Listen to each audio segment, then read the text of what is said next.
Shabbat shalom, y'all. Y'all out there getting tested? You feeling that Mars and Gemini? Or I can't remember even what that aspect is right now. But like, it's volatile out there, people. You've got to practice restriction. You've got to choose just not to say anything. Wait it out. Take some breaths. Walk away. Let it settle. You could have heard it wrong. We've also got Mercury going retrograde. A lot of room for miscommunication. A lot of room for things being said to land the wrong way and be taken personally or take offense. I know, we're all vigilantly aware of the energy and what's happening, plus the testing leading up to Rosh Hashanah. And I've still been, a little bit reactive, over the weekend. There's been some things coming up.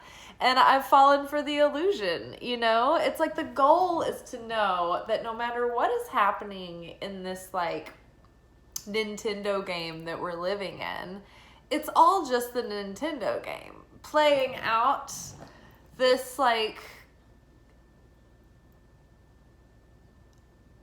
sort of just like a play or a show, but it's more like it's an interactive game. It's like a game, and we're playing this life, and we have this opposing force that goes with us to every level that we move up to, and it moves up with us. So our opponent is always equal to us. And yeah, it's just so funny how even though we can be aware of it, we can still fall prey to believing what we see on the outside. And when I say that, it's with the illusion being the physical is that the physical is changeable, right? It is not constant, it's not eternal. But pure energy is. And energy isn't created or destroyed, but we can manipulate it and affect it and transmute it, right? And transform energy. So what we have to realize is that it doesn't matter what the circumstances are on the outside. The outside circumstances are only a symptom or an expression of the bones underneath it, which is the energy, right, of the situation. It's the vibration of the situation. It's the spiritual truth of the situation. It's the soul assignment of the situation. So when things look scary, the assignment is to remember that you can have absolute certainty because the creator of all that is dwelling within us and around us. And there's this divine consciousness that's playing out with this perfection in its pattern, right? So it's let nature run its course, trust the flow of life, right? But it's so hard to do that, right? Because our ego is the opponent, and it's constantly trying to make things personal or make things scary or make it a life or death situation. And so the idea is that we become less reactive. We become more cause consciousness instead of effect consciousness, right? To be like the light, to have affinity with the light, we must be the cause, right? Because the light is the cause of everything. It's the original cause. And it's also eternal, meaning it's unchanging, the light is. It's this ever-present, not fluctuating, unchanging state of beingness. So that's what we can be. We have the choice or the ability to become that if we can participate in the discipline of self-mastery. We can have glimpses of that and maybe even train ourselves in that direction to be able to set our mood and choose it and choose our energy and be able to go through the day. And even though we can feel things and we see things happening, we can let it pass through because ultimately we know that like everything's working out fine. This is all an illusion. Like, I can choose to not be affected by my outer circumstances. In fact, I can choose to create such a stable consistency in myself that everything around me sort of self-corrects, right? Because when you're the strongest vibration, the most consistent, the other objects have to change to match the strongest vibration. It's like when you're tuning an instrument, right? I don't know exactly. I know theoretically that like the tuner comes in and starts striking chords and they have their little tuning forks. And I guess the tuning fork is perfected, right, in that tone. So they strike the tuning fork and it sets this perfect tone that they then manipulate the string until it comes into resonance with the pitch the tuning fork is creating. That's pure vibration. That's all we're talking about. So every mood, every feeling, every thought like that has like a pitch, right? It's on this like scale or whatever, this spectrum.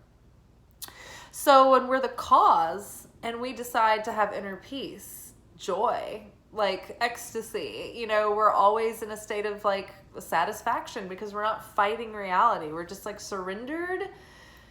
We're not like suffering over it. We're just like accepting what is, doing our best to meet every moment and like not a victim of circumstance, right?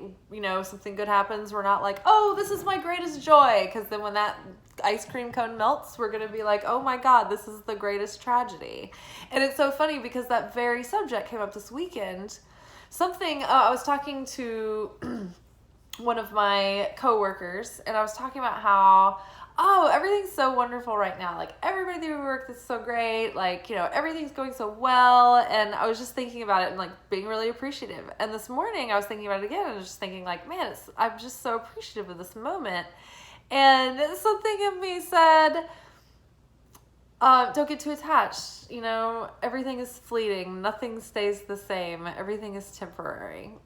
And then it was weird because we like came into work tonight and one of the people that, everybody loves so much like had left or whatever. And it was just like surprising news, but it was one of those things where I was just like, it's like life changes so fast and we get so attached and in the next moment, everything could be totally different. Right. But we had also had like these messages recently about like trust your intuition and it's been coming up over and over again. It's like listen to your like instincts or whatever. And it was like I knew there was something that was like change was in the wind. And everybody's kind of sad about that. And then I had also had a feeling that I needed to really pay attention to our menu guide recently, and there's been talk about like a random test coming up again. So I totally forgot to pull cards this morning for our Friday like draw on Instagram because I was like studying our menu test questions and stuff all day, and totally forgot that it was Friday and not Saturday. It just felt like a Saturday. I don't know. I've never had a Monday through Friday job, so I've never been one that definitely knows what day of the week it is. Actually, like having posts that I do on Monday, Wednesday, Friday helps because it gives me something that's consistent. Otherwise, for like 12 years, I was a freelancer, so I just knew like dates that I was working, and then when I was off, I was like on walkabout. And that's kind of what I've designed my life to be like now. It's just like an ongoing walkabout where I just like report to work a few days a week. But yeah, other than that, it's like just do this every day. We have our segments. But yeah, so did not pull cards this morning. Went on that rant just now, but I think there was some good stuff in there. And yeah, hope everybody is just remembering that, leading up to Rosh Hashanah, we're going to be tested. The key is to go against your normal comfort zone. If it's in your nature to always be taking action because you're a perfectionist and you're a control freak, then maybe like lean back, let go, like trust. You learn trust. If you're the type of person that doesn't take action and you're a procrastinator and you avoid, it's maybe, you're being asked to step it up. and like take some action. So think about that. Think about the challenges that are coming up for you as they come up. For fuck's sake, if this fucking car doesn't stop haunting our every fucking move. This is such a stalker. Oh, but it's so nice because it's at least the one that says everything is fine and it's not just the regular Ten of Swords, right? It's like this card, Ten of Swords, is the end of a difficult situation, and it can feel like a public embarrassment, like you feel like you've been ruined. It feels like a betrayal. It feels like a deep failure. Like this isn't just like oh, that sucked. Like this is 10 swords, like more dead than dead. With that like Stranger Things guy coming up in the background. Wonderful. Love this. But yeah, kind of felt like that all night tonight, to be honest. So the weekend, there's some things that are volatile right now. So it's best to just try to keep calm and carry on. Keep your head down. Not my circus, not my monkeys. Not a good time to pop off or, let your mouth run. Try to really get a hold of it and muzzle yourself anytime you can. Where words are many, evil is thereof. It just means that, there's a lot of like damage you can do when you're talking. If you're talking negatively about someone, it's called in Hebrew, it's the Hebrew culture, it's called evil tongue, evil speech. When you are just speaking mindlessly just to hear yourself talk. If you are gossiping about someone, even sometimes when you're just talking about someone kind of benignly, just spreading the news or whatever, like that can be considered evil tongue when there's like no real reason for it. Being jealous, complaining, making like a bad review on Yelp, that would be evil tongue. I mean, there's a lot of bad consequences that can come from that. So basically when you're putting that out, you're also creating that chaos for yourself as well. That's one reason why Kabbalists wear the red string. It's to keep us safe from evil tongue of others and evil eye of others. And it's also to remind us not to set evil eye or evil tongue on others. And evil eye is like jealousy, dislike, covetousness, like when you're, putting negative attention on someone. So, So try to be vigilant about staying aware of those kinds of things right now because it will surely result in ruin. Also, we are being invited with these assignments when these, triggering moments come up. We're actually being invited to face it and handle it and show up to things in a more elevated way to try to up level. And right now, during this time leading up to Rosh Hashanah, it's like we're kind of like cleaning our slates and setting ourselves up for the next 6 months to come, like the good fortune that'll come our way, and like the kind of like blessing and favor and mercy that we will have. And it's kind of based on like how much reflection. It's called teshuvah. It's like getting back on the path. It's atonement. It's taking responsibility for yourself, being a participant in your spiritual life on the spiritual path. So yes, enough about that. Everything's fine. Things hurt. Try to control what you're saying. Play it truthfully and safe, and be careful. There could be consequences. All right, what else do we need to know for the weekend? Anything good to know? Ooh, Two of Swords and the Devil. Okay, so there's some difficult like mental situation that's got a hold of your mind. It's like one step forward, one step back. It's like when you get in a joyous state, your ego is probably going to sneak up on you and try to spoil it. It's always going to try to spoil the moment.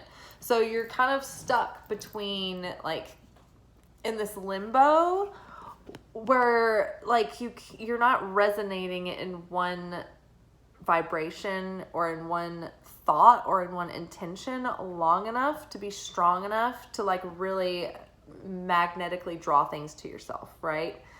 This is also a stalemate in an indecision. You can't make up your mind about something.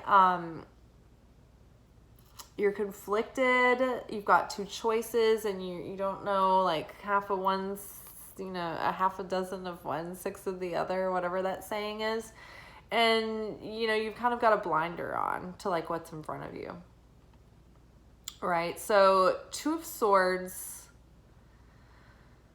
is keeping you stuck. And this is a mental issue to overcome because this is Swords. It's a mindset thing. And it's going to be mind over matter. You're just going to have to like make your mind up to do this, to set yourself free of this mental pattern, right? Right now is a time to put an end to old patterns, old thought patterns.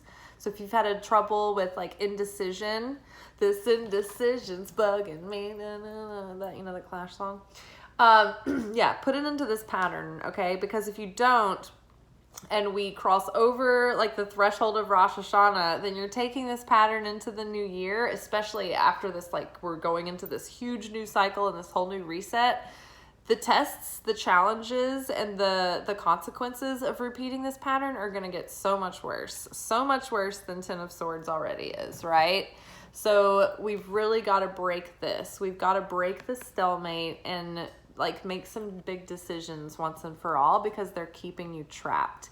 And it's probably like the trick of the devil is to always make you think that there is no other way. Like this is the only way, or like it just could never be, or like it's like these very like fatal like definite answers and black and white, this or that extremes is the devil. It's like and it always seems logical, right? But it's not. And so there's always an infinite abundance of choices, right? Like the Creator is all powerful. The Creator is within everything. The Creator is like the whole universe is a manifestation of the Creator, right? So there's always more choices.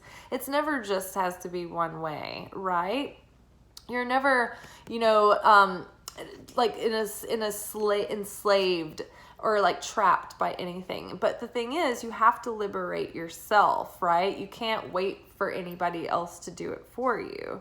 You have to free yourself from the things that are plaguing your mind, right? You have to free yourself from the things that you think that you're like obligated to do, or the things that haunt you or scare you, or your own insecurities, right? So yes, the devil is like things that hold control over you, things that keep you captive, things that keep you small, that keep you in the illusion of the material being the truth, right?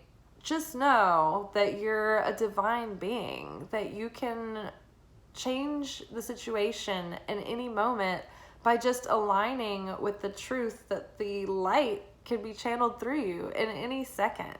Like the moment that you decide to like get in on like the secret, then like you've fulfilled the assignment, and like it's the pieces start moving, right?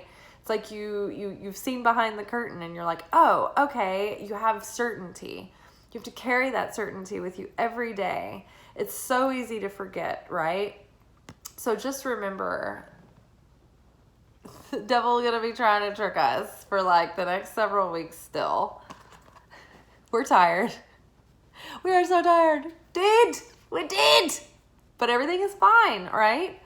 It's just the opponent meeting us at this level again. We're at the end of this level. This is the final like battle, like face off, like, right? Mortal Kombat. Finish him.